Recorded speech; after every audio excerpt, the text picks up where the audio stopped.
بسم اللہ الرحمن الرحیم اہدنا الصراط المستقیم صراط الذین انعمت علیہم۔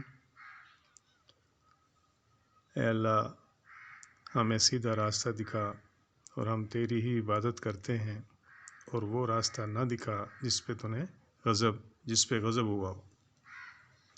ہم نے اللہ سے کمٹ کیا کہ اللہ ہمیں سیدھا راستہ دکھا، اور دن بھر ہم نکلے ایک دوسرے کو نقصان پہنچانے کے لیے۔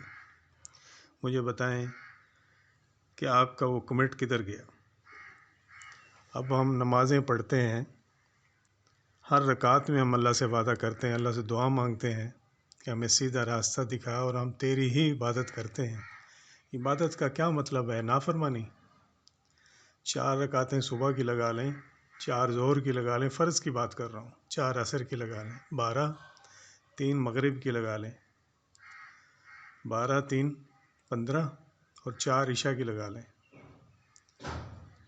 15 اور 4، 21 رکعتیں فرض ہیں۔ باقی میں نفل اور سنت نہیں لگا رہا، صرف اس میں آپ 21 دفعہ اگر آپ یہ کہتے ہیں کہ آپ کی ہی ہم عبادت کرتے ہیں، آپ سے ہی مدد مانگتے ہیں، تو کیسے مدد مانگتے ہیں آپ؟ نافرمانی کر کے کیسے اس کا حکم، اس کی عبادت کرتے ہیں، اس کا قرآن حدیث کو چھوڑ کے، آپ صلی اللہ علیہ وسلم کی سنت کو چھوڑ کے؟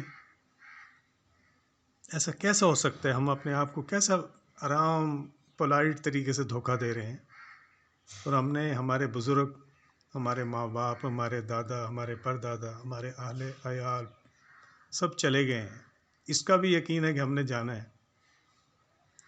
تو قرآن تو کہتا ہے کہ جیسے اونٹ سوئی کے سوراخ میں نہیں جا سکتا، ایسے گنہگار منکر، آیتوں کا منکر جنت میں نہیں جا سکتا۔ پھر کیسے دعویٰ کرتے ہیں کہ ہم جنت میں چلے جائیں؟